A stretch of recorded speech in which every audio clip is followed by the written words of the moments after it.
Archaeologists have made a discovery in the ancient settlement of Ayn Ghazal, uncovering the most comprehensive set of artifacts known to mankind of unknown origins. The breathtaking statues date back to the Stone Age, but who created these incredible works of art? And what secrets do they hold about the earliest forms of civilizations? Join us to explore the details, the hidden statues beneath the earth. In 1974, something truly remarkable happened in Jordan. Workers were busy building a new highway to connect the cities of Amman and Zarqa. It was an ordinary project with normal tasks like clearing paths, digging the ground, and preparing the land. Nobody expected anything unusual to happen that day. The workers believed it would be just another regular day on the job, but hidden deep beneath the soil, something ancient was waiting to be found. As one of the machines dug into the earth, it struck a solid object. At first, the workers thought it was just a large rock, but as they looked closer, they realized it wasn't an ordinary stone. This strange and unexpected discovery would go on to change what people knew about ancient history. Buried deep underground for almost 9,000 years, there lay a group of mysterious statues, silent and forgotten. These statues were unlike anything anyone had ever seen before. They were made from lime plaster and reeds, and their shapes and faces appeared odd and unfamiliar, as though they had come from a different world. No one knew who had created these statues or why they had been made, but it was clear they were very old. Later, these statues would be recognized as some of the earliest large human-made statues ever discovered anywhere in the world. When the statues were carefully removed from the ground, they were given the name Ayn Ghazal statues.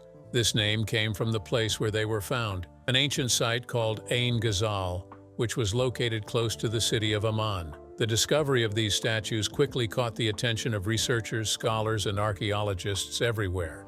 People were eager to learn about the people who had created these strange, beautiful works so long ago. There was endless curiosity about their skills, their tools, and the reason why these statues were buried so carefully. Many questions began to rise. People wondered about the purpose of these unusual figures. Were they created as symbols of faith? Did they serve as guardians, or were they meant to honor important people from the past? Some believed they were made for special religious ceremonies. Others thought they were offerings to ancient gods. Every time experts tried to explain their meaning, new mysteries appeared. The story of Ayn Ghazal became just as fascinating as the statues themselves. Long ago, between 7,250 and 5,000 BC, a lively village stood in the very place where the statues were uncovered. At its height, during the 7th millennium BC, this community was home to around 3,000 people, a very large number for those ancient times. The settlement of Ayn Ghazal stretched across about 10 to 15 hectares. It was located in what are now the Tariq and Basman neighborhoods of Amman. Even today, the area keeps its old name, a lasting memory of its long history. The name Ayn Ghazal means a spring of the gazelle, a tribute to the wildlife and fresh water that filled the area before the rise of modern cities. Though the statues were first found in 1974, their true importance wasn't fully understood right away. It wasn't until 1982, almost 8 years later, that a complete excavation of the site began. By then, a large part of the land had already been disturbed. A road over 600 meters long had been built right through the middle of the ancient site, destroying part of it. But thankfully, what remained still offered important clues about the people who once lived there. During the early excavation in 1983, a team of archaeologists made an exciting discovery. While inspecting a cut in the earth made by a bulldozer, they noticed the edge of a deep pit about 2.5 meters below the surface. Inside the pit, hidden under layers of ancient soil, were the ancient plaster statues. The discovery caused excitement among archaeologists. People from many countries came to see what had been found. Everyone wanted to be part of this important moment in history. The statues were carefully examined, cleaned, and protected. Even though each one looked a little different, they all shared a strange and slightly haunting appearance. The statues had simple faces with big eyes and small mouths. Some showed full human figures, while others displayed only heads. In the years that followed, new excavations were organized. Researchers like Gary Rolofson and Zidane Kafafi led new teams in the 1990s to learn more about the people of Ayn Ghazal. These later digs uncovered more information about the ancient settlement, including houses, burial grounds, tools, and everyday items. Even with all the new knowledge, many questions remain unanswered. The statues, now displayed in museums and collections around the world, continue to fascinate those who see them. People often find themselves wondering about the artists who shaped these statues and the stories they meant to tell. Since the people of Ayn Ghazal left no written records, their art and the remains of their village are the only pieces of their story left for us to discover. But what history does the people of Ayn Ghazal hold? Let's dive into it. The ancient village of Ayn Ghazal. In ancient times, long before cities, roads, and modern buildings, small villages existed where people lived quiet, simple lives. One of these villages was called Ayn Ghazal. This place got its name because of a natural spring and the many gazelles that roamed the area. It was a peaceful and beautiful land. But Ayn Ghazal was important not just for its people's way of life, but also for the special objects they left behind for future generations to find. Ayn Ghazal marked an important change in the way people lived. It was during this time that human beings began to settle down in one place instead of moving from place to place. This happened in a period called the Middle Pre-Pottery Neolithic B, many thousands of years ago. The village itself was first built about 10,300 years ago and went through two different periods of growth. The first period started around 10,300 BP and ended at about 9,950 BP. The second period carried on until about 9,550 BP. At this point in history, people in the area known as the Levant were slowly changing their old ways. For a long time, they had lived as hunters and gatherers, always moving from one place to another, searching for food. But little by little, they began to settle down. They learned how to grow plants, keep animals, and build homes out of mud bricks. New villages were formed, with homes built close together, and people started to share food, tools, and responsibilities. The people of Ayn Ghazal were living through a time of exciting changes, learning new skills like farming, raising goats, and building stronger homes. The village was built in a lovely spot near the Zarqa River, the longest river in the highlands of Jordan. The land around it was rich with water and good soil for planting crops. The villagers grew barley and old types of wheat, as well as peas, beans, lentils, and chickpeas. Besides farming, they raised goats and hunted wild animals like gazelles, deer, pigs, foxes, and hares. The land around them was filled with oak trees and many other plants, offering the villagers plenty of natural resources. The homes in Ayn Ghazal were simple but carefully made. They were built along the slopes of a valley lined up beside a ravine. The houses were made from adobe bricks, with each home having a main square room for daily life and a smaller side room for other tasks. The outsides of the houses were coated in mud, while the insides were neatly plastered with lime plaster, which the people renewed every few years to keep things clean and bright. For many years, life in Ayn Ghazal was peaceful and full of simple joys. The people farmed, raised animals, built homes, and enjoyed the rich environment around them. But around 6,500 BCE, things began to change. The population dropped quickly within just a few generations, falling to about 1/6 of what it had once been. Historians believe this may have been caused by changes in the environment. The forests started to disappear, and the land likely became too dry for farming. The gentle land they had known turned harsh, and life became more difficult. Yet even through those hard times, the people of Ayn Ghazal left something behind that would remain a mystery for thousands of years: their strange and beautiful statues. The story of these statues began during the early days of settled life. The people of this village were learning new things. They built bigger houses, learned how to store food, and began staying in one place for longer periods. They also started making art. In Ayn Ghazal, people created tiny clay figures shaped like animals and people. Some of these small figures were used in ceremonies, while others were handed down through families. There were figures of horned animals and simple human shapes. Some small statues were burned in fires and thrown away with the ashes. Others were buried under houses. These figures seemed to hold meaning and power to the people, showing their beliefs and hopes. But the people of Ayn Ghazal didn't stop at small figures. Over time, they began making larger statues from lime plaster and reeds, and these were the statues that would become famous. The big statues were likely made for special reasons. They may have been used in religious events or important gatherings. Making them wasn't easy. It took time, skill, and many helping hands. Some people think creating these statues was a way for leaders to show their power and bring the people together. By working side by side on such projects, the villagers built not only statues but also strong friendships and community spirit. For thousands of years, these statues lay hidden beneath the earth, unnoticed and untouched. Then one day, during a road construction project, they were finally found. The workers had no idea they were standing above ancient treasures. When experts came to examine the site, they found not only statues, but also tiny clay and stone tokens. Some of these tokens had simple designs or nature symbols, and they might have been used to count things, trade goods, or as part of special ceremonies. The hidden statues beneath the earth. In 1983, while a group of researchers was checking a section of land dug by a bulldozer, something unusual caught their eye. A strange dark line in the soil made them curious. As they looked more closely, they found the top edge of a large underground hole, about 2.5 meters, 8 feet deep. Inside that hidden space, they made a truly amazing discovery. Ancient plaster statues that had been buried for thousands of years, yet were still in wonderful condition. This moment became one of the most exciting times in the history of archaeology in that region.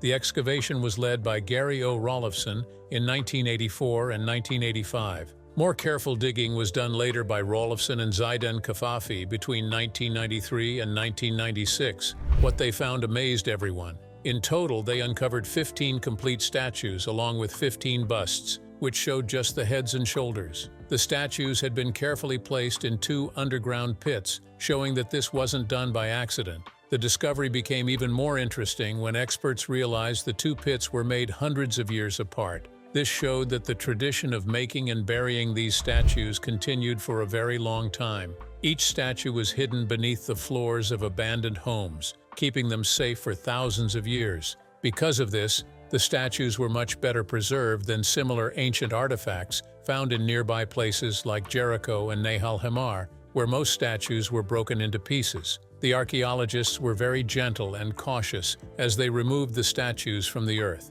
Made from lime plaster, the statues had grown fragile and delicate after being underground for so long. To keep them safe during transport, the team carefully packed each statue in a wooden box filled with soft polyurethane foam. This foam worked like a cushion, keeping the statues from breaking. Experts believe these statues were made between 7,200 and 6,250 BC, making them some of the oldest examples of human figurative art anywhere in the world. What made these statues so special was the clever way they were made. In Ayn Ghazal, the villagers came up with a smart method to build statues in life-sized shapes. They started by tying together thin, flexible reeds from nearby rivers to make a basic human shape. Then they gently applied wet plaster over the reed frames, shaping it to form faces, arms, and bodies. Over thousands of years, the reed skeletons inside slowly rotted away, leaving behind empty plaster shells. When the team dug them up, they found these delicate outer layers. Even after all those years, many statues were still standing tall, their simple but expressive faces staring out from the past. These ancient statues from Ayn Ghazal were admired not only for how old they were, but also for their simple beauty and skilled workmanship. Some showed full human figures, while others were just heads and shoulders. The faces were plain with large eyes, small noses, and tiny mouths. Even though their designs were simple, the statues seemed to hold deep meaning. Many people believe these figures were made for ceremonies or religious gatherings, perhaps to honor ancestors or spirits. What were these statues like? Let's find out. The mysterious faces of Ayn Ghazal. At this ancient site, 2 different kinds of statues were discovered. One type showed complete human shapes with heads, bodies, and legs. The other type only had heads and upper bodies, called busts. What made them even more interesting was that some busts had 2 heads instead of 1. This unusual detail made the statues stand out even more. No one knows for sure why the people of Ayn Ghazal made these statues, but it is clear that they meant something very important to them. What made these ancient statues so special was how carefully the heads were made. The people who created them spent a lot of time making faces with wide, round eyes. They made the eyes look alive by adding a thick, black, sticky material called bitumen to outline the irises. This made the faces seem as if they were watching, staring quietly into something unknown, as if guarding a secret. The statues showed people of different ages and both men and women. Interestingly, none of them had any private body parts. It was easy to tell the women because they had slightly round bellies and soft shapes of breasts. The men's bodies were plain and simple. From looking at these statues, it was clear the makers cared much more about the faces than about the rest of the body. The face seemed to hold the person's soul and character, which meant a lot to the people of Ayn Ghazal. The way these statues were made was clever and skilled. First, the people gathered reeds, thin plants that grew near their village by the Zarqa River. They tied the reeds together and shaped them into the form of a head, body, and limbs. Then they made a soft paste by heating limestone and mixing it with water. This paste, called lime plaster, was pressed onto the reed frame to form the outside of the statue. After many years, the reeds inside slowly rotted away, leaving behind a hollow plaster shell. Plaster becomes strong when it hardens, but it is also delicate and can easily break if not protected. The people of Ayn Ghazal probably buried these statues underground to keep them safe. Some believe the statues were made for a special reason and buried right away as part of a ceremony or important event, never meant to stay out in the open for long. The statues of Ayn Ghazal are also famous because of their size. They were not life-sized. The tallest statue was about 1 meter tall, the size of a small child. Even though they were larger than tiny clay figures found in nearby places, they were much smaller than a grown person. Also, the statues were very thin, only about 10 centimeters thick, which is about 4 inches. This shape makes people think they were made to stand upright, perhaps leaning against a wall or fixed to the ground in small, private places. The way the statues were made shows they were not meant to be moved or touched often. They were likely placed in one spot where people could look at them during important gatherings. These gatherings might have been religious ceremonies, community meetings, or other special traditions. The most mysterious thing is that the statues were buried in perfect condition. If they had been used for a long time, they would have shown cracks or damage. But instead, they looked like they had been made, admired briefly, and then carefully buried. Some statues had very fine details with big, staring eyes and calm, peaceful faces. Some hints suggest that the heads might have once worn wigs made from plant fibers or animal hair, though no one is sure. The faces, especially the eyes, seem to show a strong connection to deep spiritual beliefs. The people of Ayn Ghazal might have believed these statues held the spirit or memory of a loved one or a powerful spirit. By focusing only on the faces and not the bodies, it shows they cared more about a person's heart and soul than their outer appearance. But many will ask, what were the purposes of these statues? What significance do they hold for the Ayn Ghazal people? Stick with us to find out the secret purpose behind the statues. Many years ago, in a small ancient village called Ayn Ghazal, the people made something very special. They carefully sculpted statues that showed men, women, and children with big round eyes and calm, peaceful faces. These statues were not made just to decorate homes or streets. They were beautiful, meaningful, and quietly buried deep in the ground. Even now, after so many centuries, no one knows for sure why these statues were made, but by looking at how carefully they were shaped and buried, we can guess they had an important purpose. One of the most wonderful things about these statues is how well they were kept safe under the earth. When they were finally found, they still looked fresh and clear, as if they had only just been made. This tells us that the people who made them never planned for them to stay out in the open for very long. They were made for a reason, used for something important, and then gently placed underground, hidden away from the world. Many people who study ancient history believe these statues were part of special ceremonies or important gatherings. The people of Ayn Ghazal might have used them in religious events to honor their gods, to remember family members who had passed away, or to ask for protection from spirits they believed watched over them. Some think the statues showed images of those ancestors or sacred beings. Others believe they helped connect the living to the dead or to the gods they prayed to. A big reason people believe this is because of the way the statues look. The faces were made with great care. The eyes were made big and round as if they were staring out at anyone who looked at them. A dark, sticky substance called bitumen was used to circle the eyes, making them stand out even more. The rest of the bodies were made more simply. You could only tell the women by their rounder stomachs and softer shapes. This shows the makers cared much more about the faces than the rest of the body. Maybe to them, the face showed a person's spirit or soul, and that was what really mattered. After they served their purpose, the statues were placed carefully in deep holes under empty houses. The way they were buried was very thoughtful. They weren't tossed away carelessly. They were laid in neat rows from east to west. This makes people believe the burial itself was sacred, and that the direction they faced had a special meaning too. Another curious thing is how these statues were made out of simple, soft materials like plaster and reeds, which can easily break or disappear over time. This shows they were never meant to last forever. Maybe the people made them for just one special day or event, and then quietly buried them afterward. In fact, tiny bits of old cloth were found on some statues, meaning they might have even been dressed up for the event before being buried. Even more interesting is that the people of Ayn Ghazal made these statues over many years. Archaeologists found 2 different pits full of statues, but these pits were dug about 200 years apart. This shows that the people kept this tradition going for a very long time. The custom of making, using, and burying these statues was passed from parents to children, staying important in their lives for generations. Some people believe the statues were made to honor ancestors, so the people could remember those who had passed away and keep them close. Others think the statues showed gods or powerful spirits who protected their village and brought them good fortune. The statues with 2 heads make it even more mysterious. Maybe those statues showed the balance between life and death, or between the earth and the spirit world. No one knows for sure. Another thing that shows how important these statues were is how much hard work and care went into making them. It would have taken a lot of time, materials, and effort to gather reeds, make plaster, shape the statues, and carefully paint their faces. This shows that it wasn't just about having the statues. The act of making them was meaningful too. The people of Ayn Ghazal likely believed that making these statues was a sacred job, something that brought their whole village together. How were these artworks preserved for the world to see? Stay tuned. How the ancient statues of Ayn Ghazal were saved. When the ancient statues of Ayn Ghazal were unearthed from their deep burial, their delicate nature took everyone by surprise.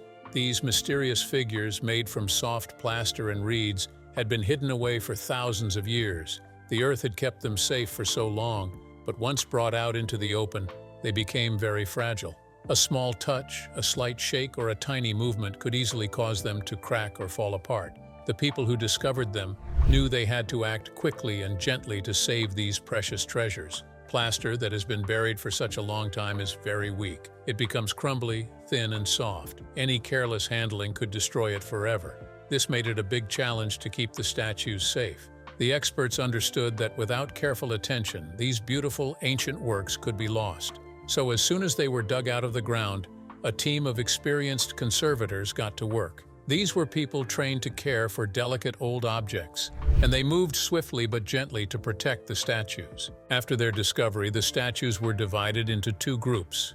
One group was carefully packed and sent to the Royal Archaeological Institute in Great Britain. There, skilled hands cleaned the statues slowly and patiently.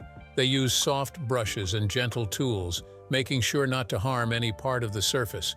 Every crack was studied and loose bits of plaster were carefully held in place. The workers treated each statue like a fragile piece of glass, respecting its age and the stories it carried. Later on, the second group of statues was also uncovered and needed just as much care. This time, they were sent to the famous Smithsonian Institution in New York. At this respected museum, a new team of experts continued the careful work. They used even better tools and materials to clean and fix the statues. Every effort was made to strengthen them while keeping their ancient beauty untouched. The experts worked slowly and gently, knowing how special these pieces were. Once both groups of statues had been restored, they made their way back home to Jordan. Today, many of these statues can be seen at the Jordan Museum in Amman. People from all over the world visit the museum to see these magical figures. The calm faces, the big eyes, and the peaceful expressions still touch hearts, even after so many years. Visitors feel a special connection when standing close to something made by people who lived so long ago. But the journey of these statues didn't stop there. Some of them traveled far from their homeland. A few have been loaned to famous museums in different parts of the world. One of the 2-headed statues now stands at the Louvre, Abu Dhabi. Others are displayed in the British Museum in London and the Louvre Museum in Paris. Thanks to these traveling statues, people in different countries can also admire their beauty and learn about the people of Ayn Ghazal who made them. Even though there are still many questions about the statues, they are considered one of the greatest discoveries in archaeology. Every time someone looks at them, new thoughts and questions arise. Why did the people of Ayn Ghazal make these statues? What did they mean to them? And why were they buried so carefully instead of being shown to everyone? While we may never learn the complete story, the statues have already opened a window into the ancient world, teaching us about the beliefs, customs, and creative hearts of people from long ago. As technology improves and new discoveries are made, researchers hope to uncover even more secrets about the civilization that created these statues. New methods might help us better understand what the people of Ayn Ghazal believed and why these sculptures mattered so much to them. Until then, the statues remain quiet but powerful reminders of ancient times, speaking softly to us about faith, imagination, and human dreams that have lasted across the ages. What do you think about the Ayn Ghazal statue? Let us know in the comments. If you enjoyed this video, like, share, and subscribe to this channel for more celebrity gist. Before you go, watch the other videos on your screen.